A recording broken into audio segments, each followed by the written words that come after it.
Hello guys, ये study club में आप सभी का स्वागत है। आज इस वीडियो में हम लोग डिस्कस करने वाले हैं झारखंड में भारतीय राष्ट्रीय आंदोलन का पार्ट 2 ये है। अगर पार्ट 1 आप लोगों ने नहीं देखा है तो लिंक डिस्क्रिप्शन में दिया हुआ, आप लोग जा करके देख सकते हैं। और ये जो डिस्कस कर रहे हैं हम लोग उड़ान पब्लिकेशन बुक से डिस्कस करें। और अगर इससे पहले वाला आप लोग वीडियो नहीं देखें तो जा करके प्ले लिस्ट से देख सकते हैं।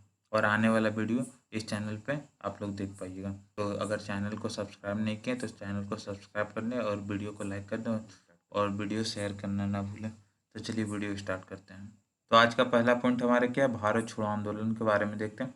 भारत छोड़ो आंदोलन के बारे में देखते हैं, ठीक है। 8 अगस्त 1942 को बम्बई में अखिल भारतीय कांग्रेस कमेटी की बैठक में भारत छोड़ो प्रस्ताव पारित किया गया, ठीक है। जिसके बाद गांधी जी के नेतृत्व में एक अहिंसक आंदोलन चलाने का निर्णय लिया गया, ठीक है। अगर आपसे पूछा जाए कि भारत छोड़ो आंदोलन कब प्रारंभ हुआ था तो आप क्या बताएगा? 8 अगस्त 1942 में। जगह अगर पूछा जाए बम्बई में, ठीक है। अगर पूछा जाए कि किसके नेतृत्व में भारत छोड़ो आंदोलन प्रारंभ हुआ था तो आप क्या बताइए? गांधी जी। तो चलिए अब अगला पॉइंट देखते हैं। भारत छोड़ो आंदोलन के प्रारंभ में ही झारखंड में राम नारायण सिंह व सुखलाल सिंह को बंदी बना लिया गया, ठीक है। अगर अगर आपसे पूछा जाए भारत छोड़ो आंदोलन के प्रारंभ में झारखंड से किसे गिरफ्तार किया गया था तो आप क्या बताइएगा? राम नारायण सिंह व सुखलाल सिंह को बंदी बना लिया गया था, ठीक है। चलिए अगला पॉइंट देखते हैं। मिथिलेश कुमार सिन्हा के नेतृत्व में जपला में मजदूर ने हड़ताल रखी, ठीक है। अगला पॉइंट देखते हैं। रामानंद तिवारी के नेतृत्व में सिपाहियों ने जमशेदपुर में विद्रोह किया। अगर आपसे पूछा जाए कि जमशेदपुर में विद्रोह किसके नेतृत्व में किया गया तो आप क्या बताएंगे? रामानंद तिवारी के नेतृत्व में सिपाही ने विद्रोह किया। अगला पॉइंट देखते हैं। विनोदानंद झा के नेतृत्व में देवघर में जुलूस निकाला गया, ठीक है। चलिए अब अगला पॉइंट देखते हैं। अगला पॉइंट हमारा क्या? सरस्वती देवी के नेतृत्व में भारत छोड़ो आंदोलन के दौरान महिलाओं ने बढ़ चढ़ के हिस्सा लिया था। अगर आपसे पूछा जाए कि भारत छोड़ो आंदोलन के समय महिलाओं ने बढ़ चढ़ के हिस्सा लिया किसके नेतृत्व में तो आप क्या बताएगा? सरस्वती देवी के नेतृत्व में, ठीक है। चलिए अगला पॉइंट देखते हैं। सरस्वती देवी ने हजारीबाग में एक विशाल जुलूस निकाला जिसके लिए उन्हें 11 अगस्त 1942 को गिरफ्तार कर लिया गया। अगर आपसे पूछा जाए कि सरस्वती देवी को हजारीबाग में कब गिरफ्तार कर लिया गया था तो आप क्या बताएगा? 11 अगस्त 1942 को गिरफ्तार कर लिया गया था, ठीक है। चलिए अगला पॉइंट देखते हैं। इस आंदोलन के दौरान सरस्वती देवी की लोकप्रियता का अंदाजा इसी बात से लगाया जा सकता है कि उनकी गिरफ्तारी के बाद विद्यार्थियों ने धावा बोलकर उन्हें पुलिस की हिरासत से मुक्त करा लिया, परंतु पुनः उन्हें गिरफ्तार कर लिया गया। चलिए अब अगला पॉइंट देखते हैं। पलामू में कुमारी राजेश्वरी सरोज दास के नेतृत्व में यह आंदोलन विस्तारित हुआ जहां उन्होंने मजदूरों एवं किसानों को संगठित किया। अगर आपसे पूछा जाए कि भारत छोड़ो आंदोलन के समय पलामू से नेतृत्व किसने किया था तो आप क्या बताएंगे? राजेश्वरी सरोज दास ने नेतृत्व किया था पलामू से, ठीक है। चलिए अगला पॉइंट देखते हैं। दुमका में जामवती देवी एवं प्रेम देवी के नेतृत्व में 19 अगस्त 1942 को विशाल जुलूस का आयोजन किया गया, ठीक है। अगला पॉइंट देखते हैं। संथाल परगना में इसी आंदोलन की एक प्रमुख महिला नेता बिरजी देवी को पुलिस ने गोली मार दी, ठीक है। अगर आपसे पूछा जाए कि संथाल परगना ने भारत छोड़ो आंदोलन के समय किस नेता को पुलिस ने गोली मारी थी तो आप क्या बताएगा? बिरजी देवी को पुलिस ने गोली मार दी थी, ठीक है।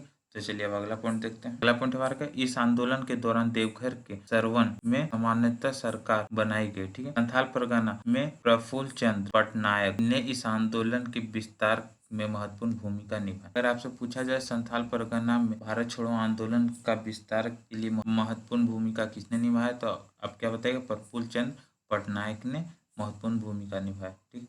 चलिए अगला पॉइंट देखते हैं। इस आंदोलन के दौरान जयप्रकाश नारायण 9 नवंबर 1942 को हजारीबाग सेंट्रल जेल से अपने 5 साथियों, वो 5 साथी कौन कौन है देख लेते हैं। शालिग्राम सिंह, गुलाबी सोनार, रामानंद मिश्र, सूरज नारायण सिंह तथा योगेंद्र शुक्ल, ठीक है, के साथ फरार हो गए। तो अगर आपसे पूछा जाए कि भारत छोड़ो आंदोलन के समय जयप्रकाश नारायण हजारीबाग सेंट्रल जेल से कब अपने 5 साथियों के साथ फरार हो गए थे तो आप क्या बताइएगा? 9 नवंबर 1942 को, ठीक है। अगर पूछा जाए कितने साथियों के साथ फरार हुआ था तो आप क्या बताएगा? 5 साथियों के साथ फरार हुआ था, ठीक है। चलिए अब अगला पॉइंट देखते हैं। इस आंदोलन के दौरान वाचस्पति त्रिपाठी गिरफ्तार होने वाले संभव अंतिम नेता थे, ठीक है। अगर आपसे पूछा जाए भारत छोड़ो आंदोलन में गिरफ्तार होने वाला अंतिम नेता कौन थे तो आप क्या बताइएगा? वाचस्पति त्रिपाठी थे।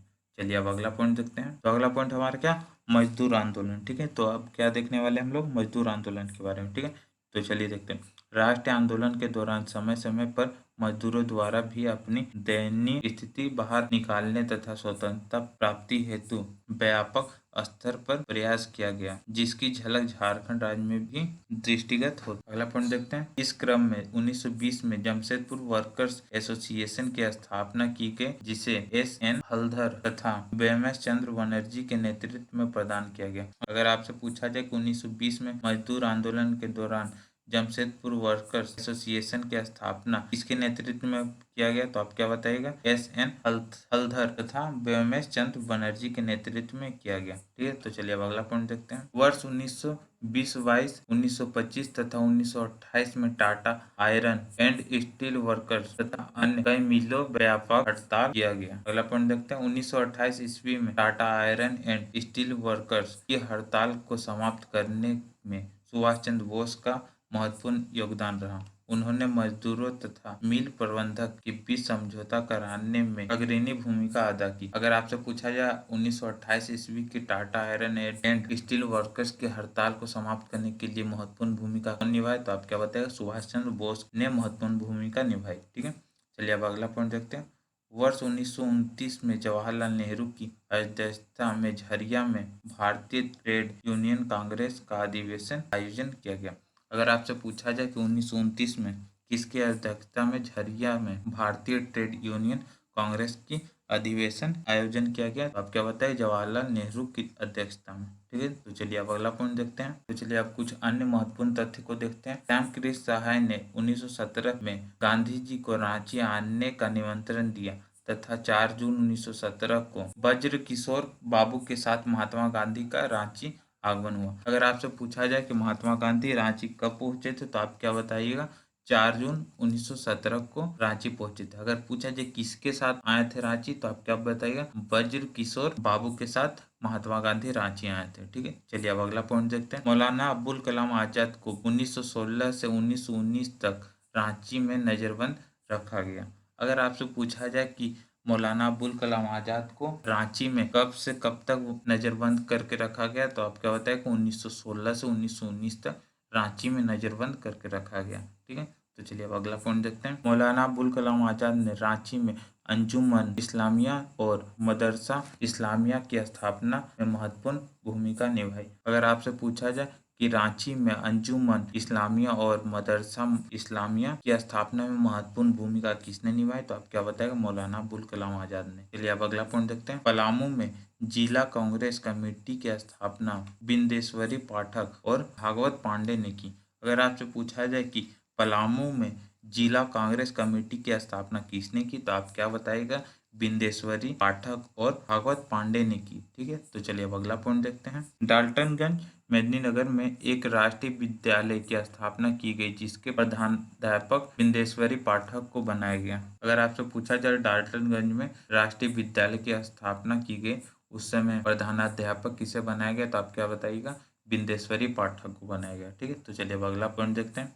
बिहार स्टूडेंट कॉन्फ्रेंस का 15वां अधिवेशन 1920 में CF एंड्रूज की अध्यक्षता में डाल्टनगंज में तथा 16वां अधिवेशन 1921 में हजारीबाग में सरला देवी की अध्यक्षता में हुआ। ठीक है, अगर आपसे पूछा जाए कि बिहार स्टूडेंट्स कॉन्फ्रेंस का 15वां अधिवेशन कब हुआ, तो आप क्या बताएगा? 1920 में। अगर आपसे पूछा जाए कि किसके अध्यक्षता में हुआ, तो आप क्या बताएगा? CF एंड्रूज के अध्यक्षता में हुआ। ठीक है, अगर पूछा जाए कि कहाँ पर हुआ, तो आप क्या बताएगा? डाल्टनगंज में। अगर आपसे पूछा जाए कि बिहार स्टूडेंट कॉन्फ्रेंस का 16वां अधिवेशन कहाँ हुआ, तो आप क्या बताएगा? हजारीबाग में। अगर पूछा जाए कि कब हुआ, तो आप क्या बताएगा? 1921 में।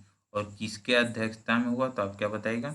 सरला देवी की अध्यक्षता में हुआ। ठीक है, तो चलिए अब अगला पॉइंट देखते हैं। समग्र देश के साथ साथ झारखंड में भी रॉयल एक्ट तथा जालियांवाला बाग हत्याकांड का व्यापक विरोध किया गया। झारखंड में इसको गुलाब तिवारी ने नेतृत्व प्रदान किया। अगर आपसे पूछा जाए कि रॉयल एक्ट तथा जालियांवाला बाग हत्याकांड का व्यापक विद्रोह में झारखंड का नेतृत्व कौन किया था, तो आप क्या बताइएगा?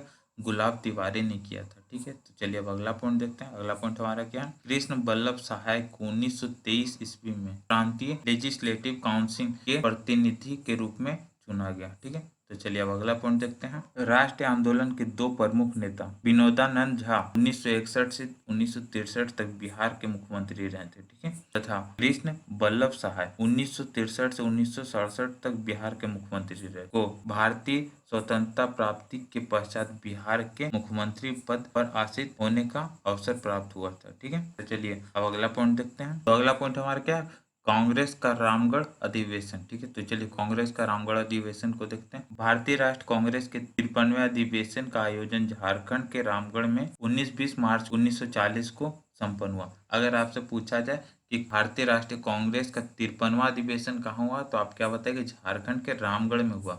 कब हुआ, तो आप क्या बताएगा, 19-20 मार्च 1940 को हुआ, ठीक है। चलिए अब अगला पॉइंट देखते हैं। अगला पॉइंट देखते हैं, इस अधिवेशन के अध्यक्ष मौलाना अब्दुल कलाम आजाद थे। अगर आपसे पूछा जाए राष्ट्रीय कांग्रेस के 53वें अधिवेशन अध्यक्ष कौन थे, तो आप क्या बताएगा, मौलाना अब्दुल कलाम आजाद थे, ठीक है। तो चलिए अब अगला पॉइंट देखते हैं। इस अधिवेशन में जेबी कृपलानी द्वारा प्रस्तावित सत्याग्रह संबंधी प्रस्ताव पारित किया गया, ठीक है। अगला पॉइंट देखते हैं। अधिवेशन के दौरान सुभाष चंद्र बोस के नेतृत्व में अखिल भारतीय समझौता विरोधी सम्मेलन का आयोजन किया गया। अगर आपसे पूछा जाए कि अखिल भारतीय समझौता विरोधी सम्मेलन का आयोजन किसके नेतृत्व में किया गया, तो आप क्या बताएगा, सुभाष चंद्र बोस के नेतृत्व में किया गया, ठीक है। तो चलिए अब अगला पॉइंट देखते हैं। फॉरवर्ड ब्लॉक का निर्माण इसी अधिवेशन के दौरान किया गया, ठीक है। अगर आपसे पूछा जाए कि फॉरवर्ड ब्लॉक का निर्माण किस अधिवेशन के तहत किया गया, तो आप बताइएगा भारतीय राष्ट्र कांग्रेस के 53वें अधिवेशन के तहत किया गया, ठीक है। तो चलिए अब अगला पॉइंट देखते हैं। प्रसिद्ध नेता एम.एन. राय ने इसी अधिवेशन में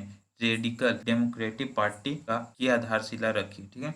अगला पॉइंट देखते हैं। अधिवेशन के दौरान रामगढ़ में कांग्रेस के मुख्य द्वार का नाम बिरसा मुंडा द्वार तथा सभा स्थल का नाम मजहर नगर रखा गया था, ठीक है। अगर आपसे पूछा जाए 53वें अधिवेशन के दौरान रामगढ़ में कांग्रेस का मुख्य द्वार का नाम क्या रखा गया, तो आप क्या बताएगा, बिरसा मुंडा द्वार तथा सभा स्थल का नाम क्या रखा गया, मजहर नगर रखा गया था, ठीक है। तो चलिए अब अगला पॉइंट देखते हैं। इस अधिवेशन से पूर्व गांधी द्वारा 14 मार्च 1940 को रामगढ़ में ग्रामोद्योग का शुभारंभ किया गया। चलिए अगला पॉइंट देखते हैं। 17-19 मार्च तक कांग्रेस विषय निर्वाचनी समिति की बैठक आयोजित हुई। इस बैठक में पहले दिन डॉक्टर राजेंद्र प्रसाद द्वारा भारत तथा विश्व संगठन पर मुख्य प्रस्ताव प्रस्तुत किया गया। पंडित जवाहरलाल नेहरू ने इस प्रस्ताव का अनुमोदन किया। तो चलिए अब अगला पॉइंट देखते हैं। तो चलिए अब भारतीय राष्ट्रीय कांग्रेस के 53वें अधिवेशन के कुछ प्रमुख व्यक्तियों के बारे में देख लेते हैं। अध्यक्ष कौन थे, तो आप क्या बताएगा, मौलाना अबुल कलाम आजाद थे। स्वागत समिति के अध्यक्ष कौन थे, तो आप क्या बताइएगा, डॉक्टर राजेंद्र प्रसाद थे। स्वागत समिति के उपाध्यक्ष कौन थे, तो आप क्या बताएगा, श्री कृष्ण सिंह एवं डॉक्टर सैयद महमूद थे, ठीक है।